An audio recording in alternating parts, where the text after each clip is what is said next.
Hello guys, we're here at Worlds 2014 with the finals from the Game of Thrones, now I must say first edition tournament. We have Alvaro on the right, we've got Sam on the left, we've got Robert in the booth. Yo. We've got Steven in the booth, that's me. And we're going to watch some Thrones. First of all, important to note, 2 Lannisters in the finals. Dark Wings, Dark Words on the left by Sam and the old No Agenda by Alvaro. Second thing to note, Okay. Alvaro is at the World Championship table for 2 years in a row. Unbelievable. Now, last year, That's crazy. I mean, there was a lot to be said for a Lannister player making it there in that it was expected, kind Yes. of. Like, they were at the height of their meta. And now this year, I think it is not only surprising, but maybe terribly surprising to see not just one, but certainly 2 Lannister players, because I don't think anybody was expecting them to perform to the same degree that they did last year. The talk of the town was the old Targ Black Sails. If you were buzzing around Targ Worlds, or Barra, everybody anything, was yeah. talking about. And the Barra No Agenda, this is the best deck ever, you know, those kinds of things.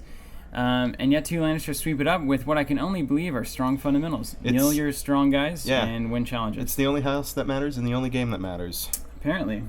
Allegedly. Though there would be some that would argue, but Alvaro getting here 2 years in a row is mind-blowing to me. It is crazy. In any card game, there's a level of variance that we're all willing to tolerate, and Alvaro playing at his best in any number of tournaments should fall victim to that variance in a bad hand, a bad draw, just like a bad circumstance, bad matchup, something like that knocks him out of an otherwise flawless tournament. And yet 2 years running now, he has made it to the World Championship, and last year won the World Championship. That's just pretty impressive. What does that? Does that speak to his... Obviously, he's making no mistakes. That's a given. But also, his deck has to be capable of beating pretty much everything that can be thrown at it. Sure. What do you make of that? I mean, how do you do that in the game? It's a difficult thing, but essentially his deck lacks gimmicks. Like, say what you will about the quality and potency of the decks that were expected to do well in this tournament, Targ Black Sails, Baratheon, etc. They were all kind of hinged around some sort of mechanical gimmick. But Alvaro's decks generally avoid that entirely, and they're just strong fundamentals, reliable effects that he can use against almost anyone. But like you already said, he's not making any mistakes. And even when he was in a tight spot, he doesn't let it phase him, and he will generally, more often than not, pull out a win. Yeah, you know, you look at Black Sails, it's like, well, maybe if you shut down their naval guys, then they can't really get rolling, and then you can take the deck down, although it's pretty hard to do that a lot of the time. Yeah. And then you look at some of these Targ or Barra No Agenda decks, and even as strong and as supported as it can be in a deck, a Foul Laughing Storm, like, 2-piece combo is still pretty susceptible to various things in Game of Thrones, so... when that falls apart, then it's like, okay, well, now I can beat that deck. 2 cards in Shadows and a Rose Road, King's Road. What is that, Blank Road over there That's on the left? That's the Rose Road. King's from Road, Sam. Rose. And then we have the Arbor Kingly Guardsman, the Westerlands, and another Rose Road from Alvaro. So pretty miserable setups on both ends. Yeah, pretty miserable. It's 4 gold apiece. It's 3 not really cards. looking good, but they both had looks like a pretty mediocre starting hand, but I don't think either of them mulliganed. I didn't detect one, so I guess they're willing to see what happens with what they have, or maybe everything else in their hand is going to make up for this lackluster setup. Or they both mulligan, we just missed it. Yeah, it's true. Or they mulligan before the rolling started, but I don't know. Retaliation versus King's Landing Coup. Well, Alvaro got his wish of going first. He has to. He just has to. And he's going to be able to defend and draw cards if he is allowed to, basically. We got a coin flip on initiative, which I'm not sure where this matters yet. I suppose if Alvaro wins, he can... No, yeah, he can force Sam to go first, I suppose. Not that I wonder what he's going to do there. The Dragons win. Dragons win. Cubs win. Cubs win. And it looks like Sam may be having to go first here. There we are. A little unexpected for a retaliation plot, but sometimes these things happen. A little Alvaro, I want to go second magic right there. And Lannister often, I think, really doing its best in second position. Able to land those beautiful kneels on exactly the characters that you want them landed on. With a card like Arbor Guardsman and the Westerlands, they're going to be coming for sure. It is true. And Alvaro honestly looking in a really good spot here. Unless these Shadows cards are just bananas.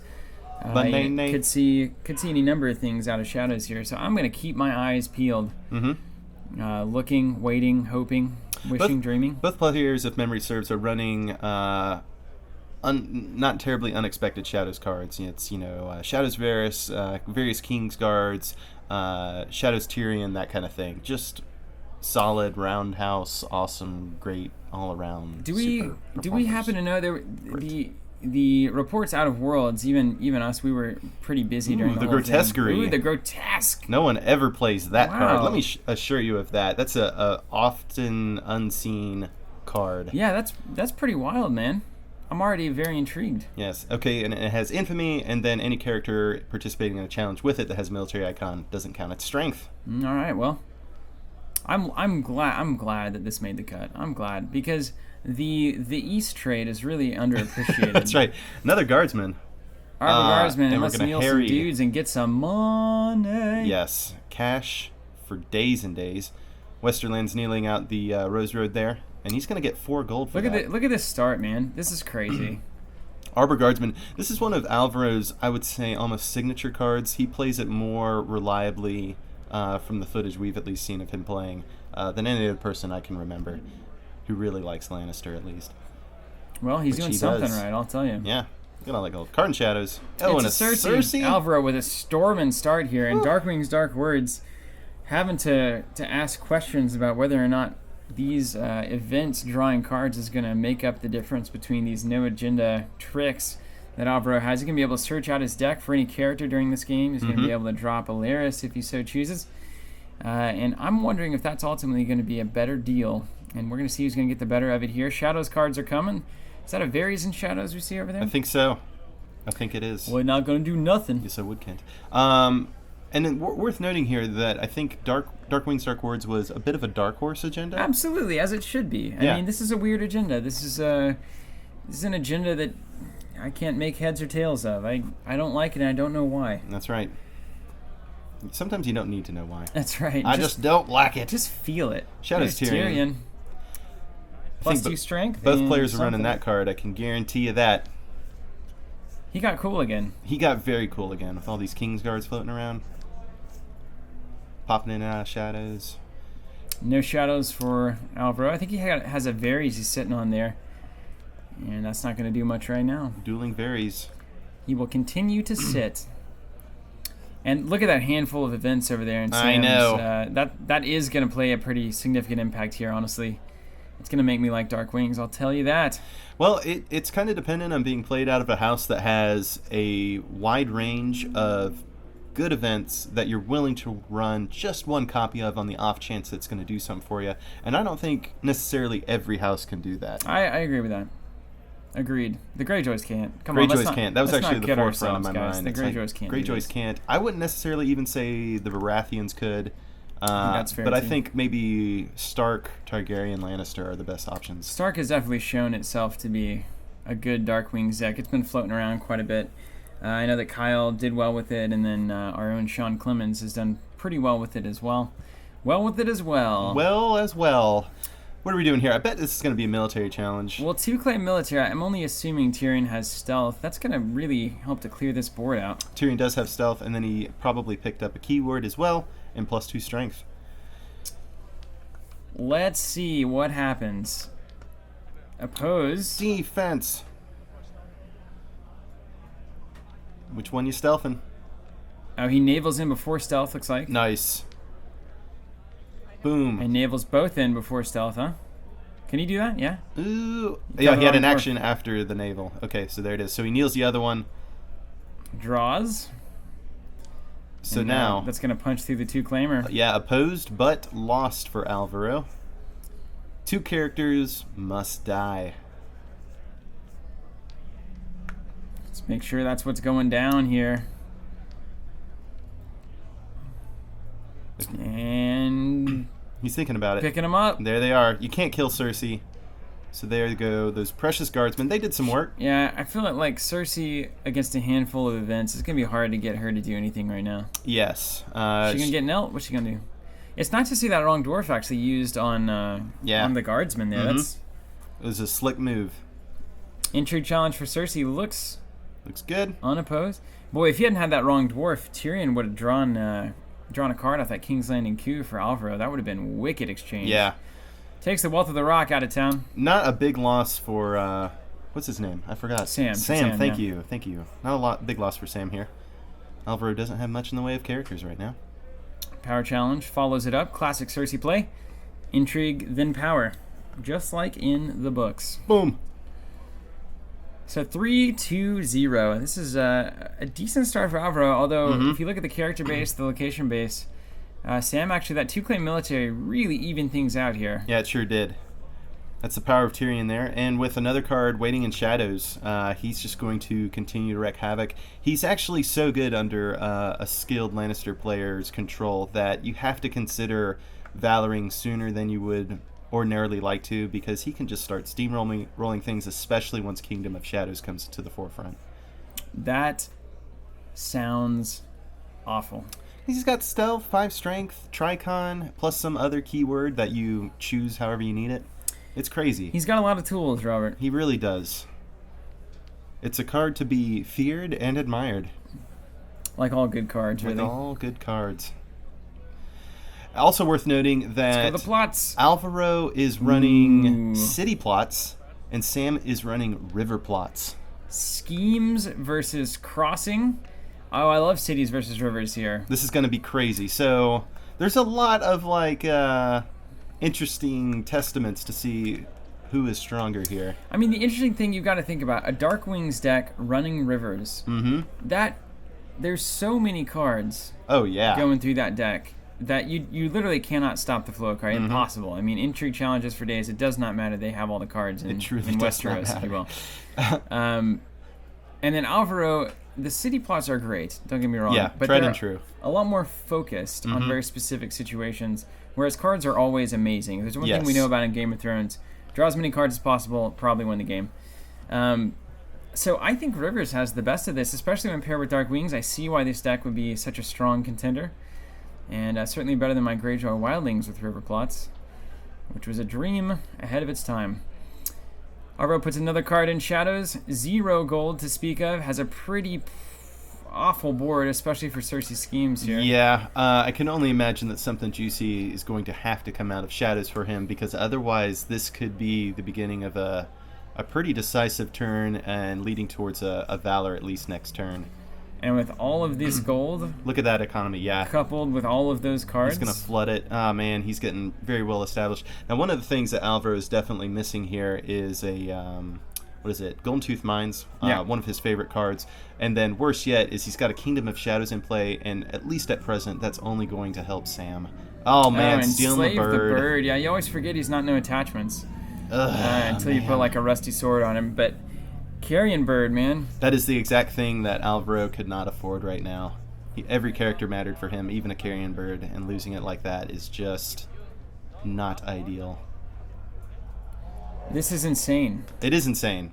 And so just brief discussion there on how Cersei's scheme works as a plot. And as a reminder, if Alvaro has more characters participating in a challenge, he gets to choose a Neil character. And as the attacker, that is, I believe. And even worse, it's really if the opponent does not have more, right? So Correct. Even if you're tied, you got to kneel a dude. This is just it's a killer Lannister plot. It really made waves, and honestly, it's probably one of the reasons that this deck is performs, so good. And it's pressure. It's almost it reminds me a lot of To the Spears in a way, because those To the Spears turns are usually like Lost Oasis, kneel your guys, get a bunch of power. It's kind of a weaker version of that, but a much more maybe versatile version as well. Yeah, I think that's fair. The high initiative is just bonkers. Bonkers. All right, so 3 gold left here for Sam. Is he going to spend it, or is he going to throw it all into shadows effects? Yeah, here's the depressing thing looking at this board already. I mean, I think the game has flipped on its head after the first turn. You're staring down Sam, who has the river chain going. He's getting 2, 3, 4 cards for the next X amount of turns. He has a better economy than you, or at least equal. He's already got the same number of cards in shadows. He's got a better board. There's nothing that a Valor here can do for you. Right. And so what do? You're going to continuously fall behind on cards. You're going to continuously fall behind on board. I don't know. Like, it's weird to say it, but in Game of Thrones, it's that kind of game where you can literally look at this and say, I don't think Alvaro has any way out here. All right, so Secret Orders is going to be played on Cersei, reducing her strength to 0 because Alvaro has no gold left. And he draws a card. Dark Wings. So, unprecedented here. Just crazy how versatile this deck is performing for Sam. Does that tell me that we have not brought anything out of Shadows this turn for either side? Correct. That's what it says to me. I believe you're right. All right, so coming in, I can only assume it's a military challenge because guess what? Carrion Bird has only got that. He's only got one challenge type, and it is indeed the military. See Cersei, that is a big loss there. It was just too easy for him to kill Cersei off with board is wiped. With that. So here we go. Tyrion doesn't have any extra keywords, so no renown or anything, but Kingdom of Shadows is going to stand him right away. Tywin, see ya. And the Grotesquerie for power. For power, and this is just it's just out of hand. And that is the one thing that river plots consistently do for me. Generally, you would expect somebody running a river plot deck doesn't have as potent of plots in the early moments of the game. And so generally might get behind, but then over time that river advantage continues to buff them up, and then they eventually come out ahead.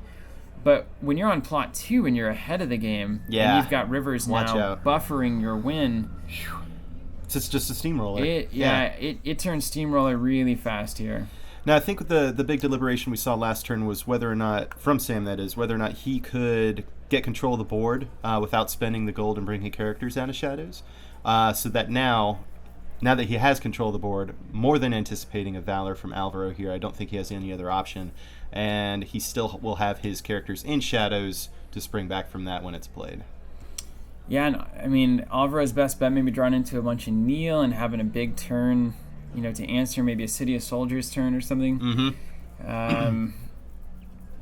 It's not there yet, though. It just doesn't have the cities yet. So let's see. Yeah, Alvaro Valors, and then crossing members forward from Sam. Ooh, crossing already. That's pretty cool. Yeah. So everybody's dead. See a Tyrion, but that bird belongs. I'll take my bird to Alvaro. And he's gonna draw one card off the crossing. Just one. So Alvaro, oh man, he just drew up and it wasn't that good. He only has 4 cards in hand right now, and as we can see, Sam is just sliding through a whole handful of cards. Just a gold road, not exactly what you want. Yep. Refugee, and then it looks a like Blankster Heiress, basically. Yeah. That is not what you want. This is some nice little tokens there. Yeah, they are. They're quite pretty. Nice and shiny. See? Look at the card advantage is absurd. Yeah. This is hard to watch. Not looking good here for the world champion. But he's been in tight positions throughout the day. I watched 2 games of his previous to this match, and he can really pull out some wins when you think that he has no chance. So we'll see. But currently, Ceteris Paribus, it's not looking good for him. I agree. All right, spending 2, I think it was 2. Looked like 2 for enslaving the refugee. See, that's just not right. That's just not right. And then a Tywin for 2 with a reducer. And then holding on to 2 maybe? We'll see. Fortunately, Tywin will not be hyper right now, as Sam has way more cards in hand than Alvaro. Some consolation. Some consolation. Only some consolation. But Alvaro is sitting on 4 gold, so let's see if he can work some Shadows magic. Ooh. The Red Keep? Was that King's Landing? Shadows the old... I think it's King's Landing, but I think it's in a different language. Yeah, King's Landing. And he's going to kneel the draw card. Card drawer. He said you can kneel the draw card, and then when it comes out Shadows, it stands. Correct. So he's going to have to pass the Shadow opportunity back over, and then if it is passed on, he can draw a card, or he can wait and draw a card after challenges, which is probably paying more 2. Reasonable. Hello, and Sir Jaime Lannister. Now this is where things are really going to start tipping for Sam pretty decisively. He's got 2 characters with renown now. That is not what Alvaro needs, especially having exhausted his Valor already. He's got card draw everywhere. Yeah. Everywhere. This is going to be exceedingly difficult for Alvaro to recover from, and I think that head rub just acknowledges as much. Yeah, this is post-Valor. This is the turn of your Valor. Yeah. This is not good. Too much card draw. I mean, too much Sam renown. just... Yeah. And no board for Alvaro, so this is all going to be unopposed. 2 of the characters will be getting renown. So that's a lot of power, and he's He very well may claim dominance as well if he plays his cards right with Sir Jaime Lannister. Enslaving the refugee, boy. Yeah, I know. Vicious. That was something pretty wild. These things happen.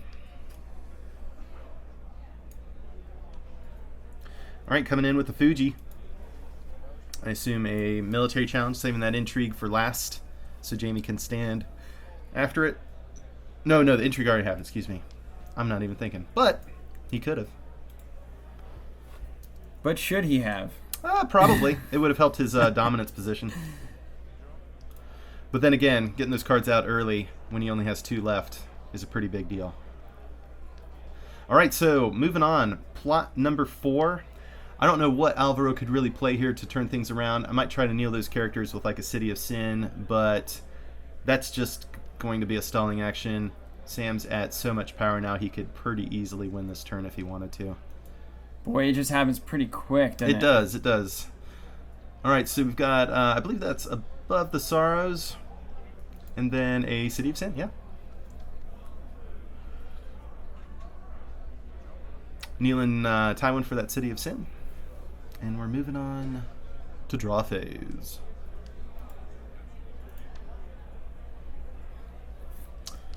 I just don't know what he can do. Look at all those cards, man. I know. Look at it. He's got at least 10 or 20 of them. That's a lot. All right. Oh, my goodness. Alvaro's best choice here? Not good cards for Alvaro. Sir Eris, the Hound. Looked like a moneylender of some kind. Yep. There's a moneylender. And Sir Eris. And the Hound. All right, not spectacular, but... Too bad, Sir. Oh, Widow's Will. Yeah, that'll help. If we can get the Widow's Will going, we could actually do something here. A little bit of stability here, but too bad there was no ally to discard for Sir Eris. Yeah, that's always always sad. Still good for 3. He's got Renown, 2 icons, 3 strength. A little too good if you ask me, Robert. I agree. Kill him. 2nd edition, where are you? Give me some balance cards. The Hound. We're touching the Hound here. Discussing him. Whenever his strength is modified, he gets returned to the owner's hand. Or discarded. I think it's hand, but it might be discarded. Alvaro had some fun playing that card against Targaryen players earlier in the day. No doubt. No doubt. Enemy Informer. Enemy Informer. What are we kneeling here? Probably Sir Eris. Boom. Knelt. That was his last best hope. Dissension. To draw a card. Oh my goodness. This is almost too perfect for Sam here. Alvaro just continues to be out of luck here. I mean, that's the problem. When you're drawing that many cards, you're drawing twice, 3 times as many cards. Yeah. The ability for you to see things that you want to see is about that much better. Ooh, all right. So Varys takes care of the weaponsmith. But watch out. I think Sam's had one of his own, and he still has 1 gold left. Yeah, drawing a card with Jaime and his own Varys. Don't tell me. Varys for Varys? Yep. Oh, the real spider. Look at that. Jeez. That's the kind of perfect storm nonsense that is going to give Sam this kind of win. Question and answer, man. Yeah. Welcome to Wisconsin. I believe that's where Sam's from. Oh, yeah. And the concession. There you have it, folks. The final match between Alvaro and Sam is over, and it was a quick stormer there. It was a quick match. It really just turned immediately, and the use of rivers combined with the Dark Wings agenda, combined with all the card draw in the world. Cards for days. Means cards for days, means... Answers and options. Answers and options, that's right. Yeah. So congrats to Sam. A huge congrats as well to Alvaro for being the second appearance a feat in its own right in the World Championship. Yeah. And these two guys, obviously stellar players. We'll maybe see if they're going to face off next year. Let's hope. In the Game of Thrones. 2 more Lannisters. Bring them on. Final, I believe, 1st edition tournament at Worlds 2014. And there may also be a 2nd edition tournament. If you guys are not familiar, Fantasy Flight did release a lot of information regarding a new version of this game. What? That's going to be releasing at Gen Con of next year. Please do everything you can to check that out. It's going to be phenomenal. Can't wait. This game is going to get way, way bigger. Way bigger indeed. Thanks for watching, guys. We're going to catch you later on. Peace.